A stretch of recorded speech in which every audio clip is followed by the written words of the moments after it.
电动扳手在使用过程中冲击都正常，但是出现了异响，这样的如何去解决？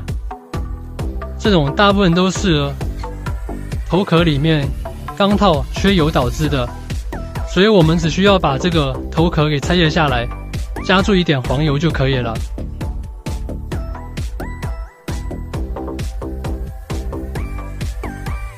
我们可以在打击块上加注一点黄油，然后四方轴上稍微也抹一些，千万不要加多了，不然容易冲击打不动。然后下面齿轮也稍微加注一点，也是一样，不要加太多，适量就好。